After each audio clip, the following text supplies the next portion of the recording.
Good evening everyone, welcome back to my channel Naveen word. So आज का topic हमने बहुत अच्छा चूज़ किया है, के मैप, कर्नो मैप जिसको बोलते हैं। तो के मैप क्या होता है, पहले बस वो समझते हैं। के मैप एक ऐसी टेक्निक है जिससे हम इक्वेशन को रिड्यूस करते हैं। कोई एक्सप्रेशन दे रखा है अच्छा खासा बड़ा सा, उस एक्सप्रेशन को हम के मैप की हेल्प से उसको रिड्यूस करते हैं, और रिड्यूस करने के बाद हम उसका सर्किट बनाते हैं।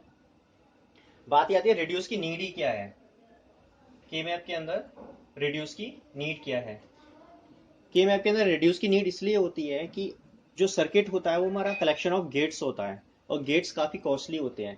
जितना इक्वेशन छोटी होगी गेट उतने कम से कम यूज़ होंगे, और जितने गेट कम से कम यूज़ होंगे उतना ही हमारा जो सर्किट बन के आता है वो हमारा उतना ही सस्ता हो जाएगा। और जब चीज़ें सस्ती होती हैं तभी मार्केट में बिकती हैं, चीज़ें महंगी हो जाती हैं।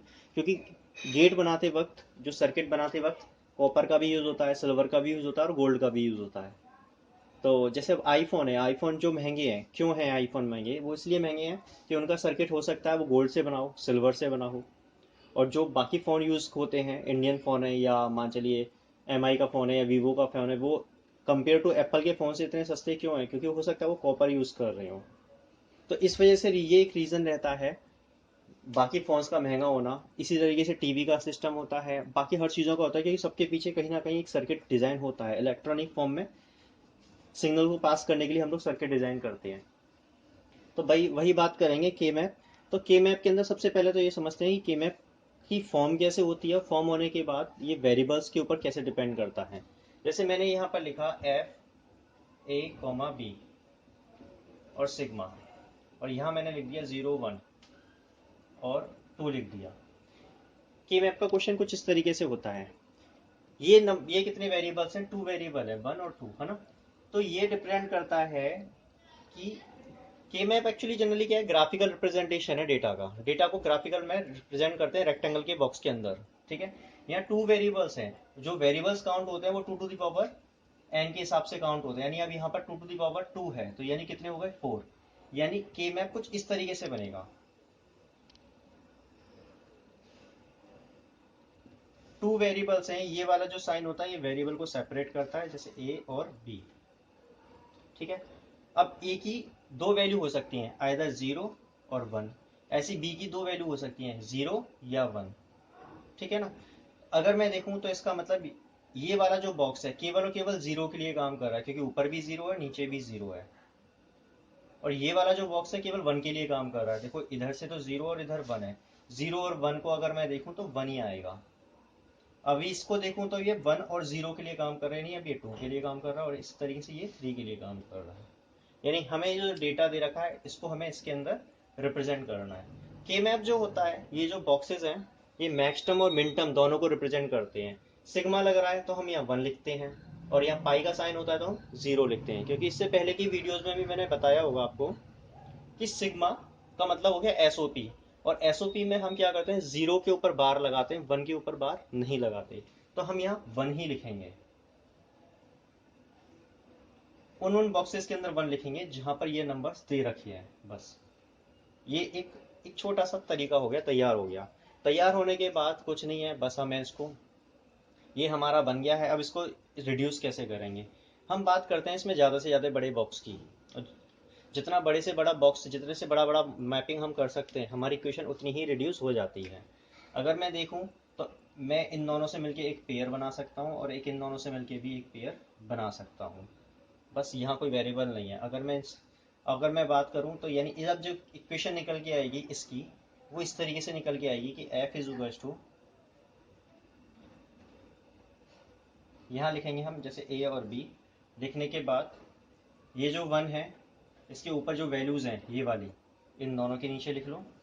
ये वाला जो 1 है, 0 और 1 यहाँ लिख लीजिए। जहाँ पर एक जैसे नंबर है वो मेरे काम की चीज़ है। 0 0 आ रहा है तो ये ए बार हो गया। अब बात करते हैं इस वाले पेयर की, ये तो कट जाएगा। अब बात करते हैं इस वाले पेयर की। इस वाले पेयर में देखें, ए लिखो और बी लिखो। यानी ये वाला जो 1 है इसके नंबर्स हो गए 1 और 0। और ये वाला जो 1 है, क्योंकि पेयर तो इससे बन रहा है, तो इसका जो हो गया वो हो गया 0 और 0, ये कट गया ये आ गया। यानी इसका आंसर जो आया वो A + B बार आया। यानी सर्किट बनाना, सर्किट कितना छोटा बनेगा आप सोचो। ए ले लिया, बी ले लिया, या नॉट गेट लगा दिया, दोनों के बीच में प्लस का साइन है तो और गेट आएगा ये। और अगर मैं इसको डायरेक्ट अगर इसकी फॉर्म में बनाने की कोशिश करूँ, दो वेरिएबल है तो ये बहुत बड़ी बनेगी।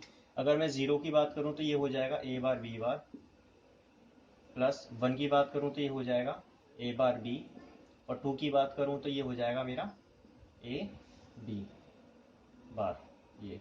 अब सोचो इतनी बड़ी इक्वेशन का सर्किट बनाएंगे और एक हमने इस इक्वेशन को रिड्यूस करके छोटा सा सर्किट बना दिया। ये यूज होता है हमारा के मैप का। के मैप का यूज इसलिए, ये तो अभी टू वेरिएबल्स का है। अब बात करते हैं जो पेपर में जनरली आता है। पेपर में जनरली आता है थ्री वेरिएबल्स का और फोर वेरिएबल्स का।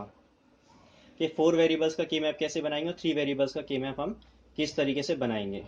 ठीक है, तो अभी वही बात करते हैं अब हम कि के मैपिंग कर्नो मैप हम किस तरीके से बनाएंगे। बस इसमें हमें एक चीज का ध्यान रखना है कि हमें क्या करना है। अभी तो ये टू वेरिएबल्स था तो इसमें कभी पेयर से ऊपर चीज नहीं बनेगी, या तो पेयर बनेगा या इंडिविजुअल को ही हम लेंगे। अगर ये थ्री वेरिएबल्स का होता, थ्री वेरिएबल्स का होता है two to the power three, यानी एट बॉक्सेस बनते। जब ये एट बॉक्सेस बनते तो उसमें कहीं ना कहीं एक क्वाड्रेंट भी लाई कर सकता था। और अगर ये फोर वेरिएबल का होता तो उसमें एक ऑक्टेट भी लाई कर सकता है। इसमें क्वाड्रेंट कभी नहीं आएगा। इसमें अगर क्वाड्रेंट आ जाता है, नहीं ये वाला वन भी इंक्लूड हो जाता तो एक ही बॉक्स बनता।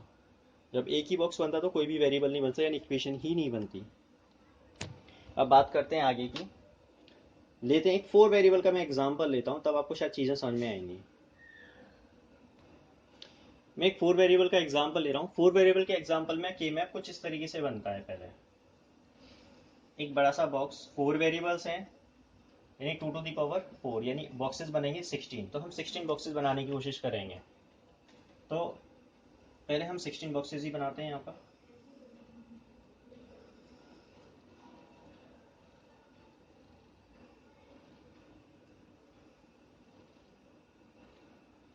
ए और बी और सी और डी, कोई भी फोर वेरिएबल्स ले लिए। ठीक है ना। अब पहले हम इसमें मैपिंग सीखते हैं कि मैपिंग कैसे करते हैं। ये मेरा एक के मैप के लिए मैंने बॉक्स बना लिया है। मान चलिए नंबर्स मेरा यहाँ पर लाई कर रहा है, इस तरीके से लाई कर रहा है। पहले मैं इसके अंदर देखूंगा ऐसे कितने वन हैं जो एक साथ आ रहे हैं, एक साथ लाई कर रहे हैं, ताकि मैं ऑक्टेट बना सकूं। तो मुझे नहीं लगता कोई भी 8 वन एक साथ आ रहे हैं कि मैं ऑक्टेट बना सकूं। ठीक है ना। ये देखिए, ये वाला अगर मैं वन से देखूं तो इस वन से मेरा कोई भी ऑक्टेट नहीं बन रहा है, इस वन से भी कोई ऑक्टेट नहीं बन रहा है। ऑक्टेट लाई ही नहीं कर रहा है इसमें। जब ऑक्टेट लाई नहीं करेगा तब हम बात करते हैं क्वाड्रेंट की, कि क्वाड्रेंट कैसे बनने हैं। तो देखो ये वाला वन है, इस वन से अभी कोई क्वाड्रेंट नहीं बन रहा। क्वाड्रेंट का मतलब इसके अंदर फोर वन आ जाए या फोर जीरो एक साथ आ जाए। लेकिन ये वाला जो है, ये वाला जो आ रहा है, इसके अंदर एक क्वाड्रेंट बन सकता है कुछ इस तरीके से। ये बन गया क्वाड्रेंट, यानी सारे वन इंक्लूडेड हो गए। अब हमें जो बात करेंगे हम वो केवल जो रह गए उनकी बात करेंगे। ठीक है ना। या तो हम देखेंगे जो रह रहे हैं उनसे भी कोई क्वाड्रेंट बनना है या नहीं बनना है। अगर क्वाड्रेंट नहीं बनना है तो जो यूज हो चुके हैं उनकी हेल्प से हम क्वाड्रेंट बनाने की कोशिश करेंगे। ठीक है। क्वाड्रेंट का मतलब हो गया, देखो पेयर में अगर फोर वेरिएबल्स हैं, फोर वेरिएबल्स हैं और अगर हम पेयर बनाते हैं तो थ्री वेरिएबल बचते हैं। यानी अब हम इक्वेशन बनाने बैठेंगे तो तीन वेरिएबल बचेंगे। और जब हम क्वाड्रेंट बनाने की कोशिश करेंगे तो उसमें दो वेरिएबल बचते हैं। और जब हम ऑक्टेट बनाएंगे तो उसमें एक वेरिएबल बचता है। अब सोचिए, अब एक वेरिएबल के लिए जब आप सर्किट बनाएंगे, जब गेट लगाएंगे, तो इक्वेशन तब यानी कम इनपुट ले रहे हैं। जब कम इनपुट लेंगे तो ऑब्वियसली हमें गेट भी कम ही लगाने पड़ेंगे। तो अभी बात करते हैं ये जो वन रह गए, यानी ये जो दो वन है, और इन दो वन को अगर मैं यूज करूं तो मैं एक क्वाड्रेंट बना सकता हूं। बन गया। अब ये वाला वन रह गया, ये वन रह गया और ये वन रह गया। इस वन से ना तो देखो पेयर बनना, क्योंकि आसपास कुछ नहीं है, तो इस वन को मैं हमेशा से इंडिविजुअल यूज करूंगा। इस वन से ना तो कोई क्वाड्रेंट बनना है ना ऑक्टेट बनना है, लेकिन इस वन से पेयर जरूर बनना है, तो मैं इसको इसके साथ यूज कर लूंगा। और ऐसे ये जो वन है इसको मैं इसके साथ यूज कर लूंगा। इस तरीके से समझिए। एक काम करते हैं, मैं आगे कुछ नहीं बता रहा आज, केवल और केवल हम मैपिंग करना सीखते हैं, हम कुछ सीख ही नहीं रहे। अब बात करता हूँ, मैं कोई एक और एग्जांपल लेने की कोशिश करता हूँ। मैंने एक एग्जांपल और लिया है, इसमें वन को मैंने इस तरीके से रिप्रेजेंट किया है। मैं आपको एक्चुअली ये एग्जांपल इसलिए ले रहा हूँ, अभी मैं क्वेश्चन को पूरे को सॉल्व इसलिए नहीं कर रहा हूँ ताकि मैं आपको बता सकूँ कि हम मैपिंग किस तरीके से करते हैं। ये मैंने वन लिए हैं, अभी मैं देखूँ तो चार कॉर्नर में वन है, चार कॉर्नर पर वन लाई कर रहा है, ठीक है ना, और बीच में ये वन लाई कर रहे हैं। तो अगर मैं देखूँ तो इस वन से मैं कोई ऑक्टेट नहीं बना सकता, कोई ऑक्टेट लाई नहीं कर रहा है, ठीक है ना। यानी फोर वन तो लगातार है, अगर यहाँ फोर वन होते, यहाँ यहाँ वन वन और होते तो मेरा एक ऑक्टेट वाला बॉक्स बन जाता इस तरीके से, पर है ही नहीं, तो बनेगा ही नहीं, ठीक है ना। तो लेकिन हाँ, लेकिन इन फोर वन की वजह से मैं एक क्या कर सकता हूँ, एक क्वाड्रेंट बना सकता हूँ, यानी इस तरीके से मैं क्वाड्रेंट बना लूंगा, ये सारे के सारे वन यूज हो गए, ठीक है। ये जो दो वन है मैं ऐसे बना सकता हूँ, ये हो गया। अब बात हो गई ये दो वन रह गए, अब ये दो वन से ना तो पेयर बनना है ना क्वाड्रेंट, लेकिन इसमें क्या होता है कि के मैप के अंदर हम चारों कॉर्नर को मिला के एक क्वाड्रेंट बना सकते हैं। इन चारों क्वाड्रेंट को मिलके एक, चारों कॉर्नर के वन को मिला के मैं एक क्वाड्रेंट बना सकता हूँ। अब बात सोचने वाली बात है कि चारों कॉर्नर के जो वन है उनको तो लेके मैंने एक क्वाड्रेंट बना दिया और इनसे एक बना दिया, तो फिर इस वाले क्वाड्रेंट की नीड नहीं है, इन चार वाले वन की नीड नहीं है, तो हम क्या करेंगे, ये वाला हटा देंगे, हम ये वाला नहीं बनाएंगे। तो ये ओवरलैपिंग का कंसेप्ट आ गया है, अननेसेसरी यूज है। जब हमारा सारे के सारे वन इंक्लूड हो गए तो मैं इसको क्यों लूँ, ये ऐसे बन गया और ये चार कॉर्नर पे इस तरीके से बन गया। हाँ, इन केस ये वाले वन यहाँ ना होके यहाँ पर होते तो मैं एक क्वाड्रेंट बन, एक ऑक्टेट बन जाता। ऑक्टेट कैसे बनता, चारों वन नीचे हैं चारों वन ऊपर हैं, तो एक ऐसे ऑक्टेट आप बना सकते हो आराम से। ये ऑक्टेट बन गया आराम से, चार ऊपर के वन मिला दो, चार नीचे के वन मिला दो, ऑक्टेट बन गया, ठीक है। या फिर चार वन लगातार यहाँ होते तो हम ऐसे और ऐसे बना देते ऑक्टेट, या मान चलिए सारे वन यहाँ लाई कर रहे होते ऐसे और इस साइड में कुछ नहीं होता, तो हम एक क्वाड्रेंट ऐसे भी बना देते, ऐसे करके ऑक्टेट, सॉरी एक ऑक्टेट ऐसे भी बन जाता। मैं बार बार इसलिए बोल रहा हूँ कि हम ज़्यादा से ज़्यादा बड़ा, यानी पहले हम ऑक्टेट ढूंढने की कोशिश करेंगे, ऑक्टेट नहीं मिले, अगर फोर वेरिएबल है तो हम ऑक्टेट ढूंढेंगे, फिर क्वाड्रेंट ढूंढेंगे, फिर पेयर ढूंढेंगे, फिर इंडिविजुअल की तरफ बढ़ेंगे। और अगर थ्री वेरिएबल का है तो पहले हम क्वाड्रेंट ढूंढेंगे क्योंकि उसमें ऑक्टेट कभी नहीं बनेगा, पहले क्वाड्रेंट ढूंढेंगे फिर पेयर फिर इंडिविजुअल की तरफ बढ़ेंगे। ये होती है ओवरऑल प्रोसेस, ठीक है। अभी मैं एक काम करता हूँ, ये तो मेरा ये हो गया। अब इसके अंदर थोड़ा सा एक और चीज़ लेते हैं कि अब इसके अंदर हम नंबरिंग करते हैं कि नंबरिंग किस तरीके से करेंगे। ये मैंने वापस से कोई एक एग्जांपल ले लिया है और इसके अंदर जो नंबरिंग करेंगे यानी वही वापस से मान लीजिए फोर वेरिएबल है तो A B C D X Y Z भी हो सकता है, पी क्यू आर एस भी हो सकता है आपका। तो ये हो गया। अब पहले करते हैं नंबरिंग की बात। नंबरिंग इसमें कैसे करेंगे, नंबरिंग में क्या करेंगे, जो थर्ड वाला कॉलम आएगा या थर्ड वाली रो आएगी उसको स्किप कर देंगे। कैसे, ऐसे देखिए 0 1, ये थर्ड नंबर का आ गया, उसको स्किप करेंगे यहाँ पहुँच जाएंगे 0 1 2 3, इसको ऐसे लिखेंगे। सिमिलरली 4 5 6 7, थर्ड वाले को हम स्किप करके एक्सचेंज कर देंगे। वाई सो, क्योंकि ये के मैप कुछ इस तरीके से जुड़ा हुआ होता है, इसको इस तरीके से जोड़ते हैं इसलिए हम इसको स्किप कर देते हैं। अब देखो थर्ड रो आ गई तो हम इसको स्किप करेंगे, यानी नंबरिंग हम यहाँ से करेंगे 8 9 10 और 11 12 13 14 और 15। देख लो नंबर ऑफ बॉक्सेस ओवरऑल 16 है, वाई 0 to 15 कितने हो गए, 16 हो गए। अब देखो, अब बात करता हूँ मैं सीधे सीधी सी बात है, जैसे ए बी है तो ए और बी है यहाँ पर यानी दो इनपुट यहाँ पर है, दो इनपुट इधर की तरफ है, दो इनपुट ऐसे चलेंगे, दो इनपुट ऐसे चलेंगे। तो यानी इस जीरो की बात करूँ, अगर जीरो को मैं 4 बिट में जीरो में कन्वर्ट करूँ तो इस तरीके से कन्वर्ट होगा, सारे जीरो मिला दो जीरो ही आएगा। वन की बात करूँ तो वन में अगर देखूँ तो वन को अगर मैं बाइनरी में कन्वर्ट करूँ तो 0 0 1 आएगा, यानी स्टार्टिंग के दो जीरो जो आ चुके हैं और जीरो और वन ऊपर आएगा। ऐसे याद करना बहुत टफ हो जाएगा, समझ लो 0 0 0 1 1 1 0 0 0 0 1 1 1 0, इस तरीके से। आई होप आप लोगों को क्लियर हो रहा होगा। इसी को मैं थोड़ा सा और आगे कंटिन्यू करता हूँ, एक क्वेश्चन ले लेता हूँ। एक मैंने क्वेश्चन ऐड कर लिया ऊपर की तरफ। क्वेश्चन है ऊपर 0 2 7 8 10 15, 10 के बाद 15 है, वो शायद वीडियो में विजिबल नहीं हो रहा होगा, लेकिन ध्यान रखिएगा 10 के बाद 15 भी लिखा हुआ है। इसको थोड़ा सा और छोटा कर देता हूँ मैं।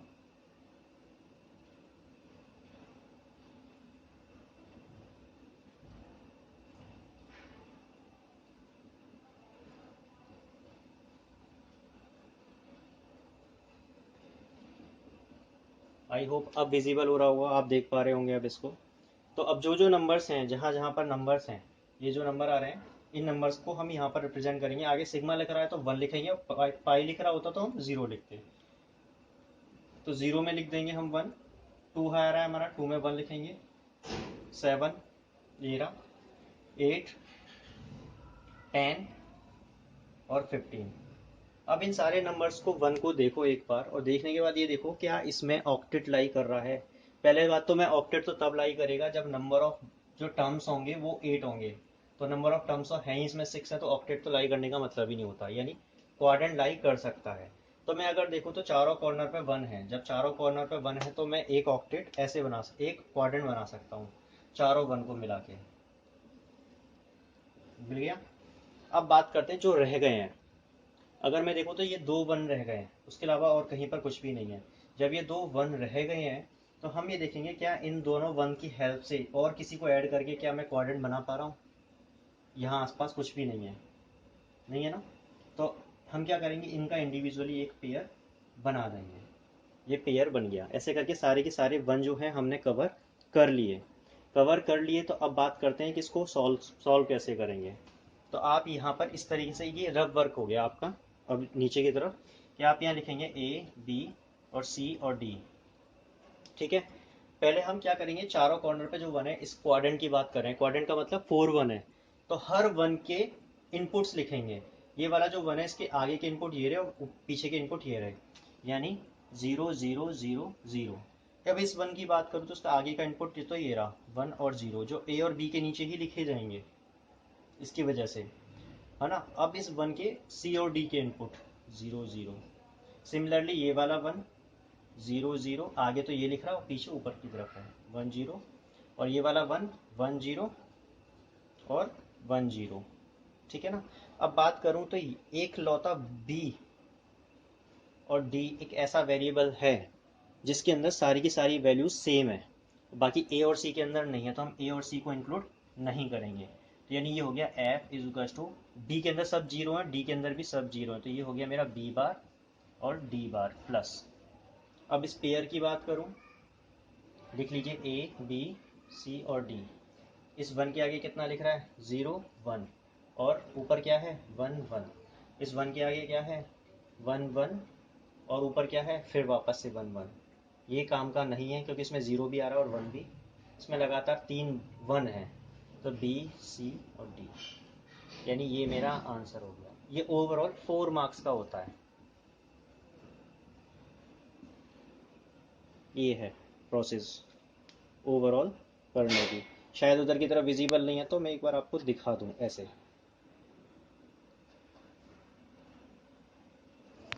ठीक है। आई होप आप लोगों को समझ में आएगा। कुछ प्रैक्टिस के क्वेश्चन में 2 और 3 क्वेश्चन ऐड कर देता हूँ। वो कर 2 क्वेश्चन दे रहा हूँ, 2 क्वेश्चन को करने की कोशिश करिएगा। ये ऐसा नहीं है कि टॉपिक मैंने आज ही खत्म कर दिया इसको मैं और आगे भी नेक्स्ट वीडियो में बढ़ाने की कोशिश करूंगा। ठीक है। छोटे से 2 प्रैक्टिस के क्वेश्चन मैंने ऐड करें, बाकी हम नेक्स्ट वीडियो में अभी और इसको करेंगे। अभी हम इसको 3 दिन चलाएंगे, से आज कराए तो उसको कल थोड़ा सा और एडवांस देखेंगे। तो आज के लिए केवल इतना ही। घर पे रहिए, सुरक्षित रहिए। जय हिंद, जय भारत।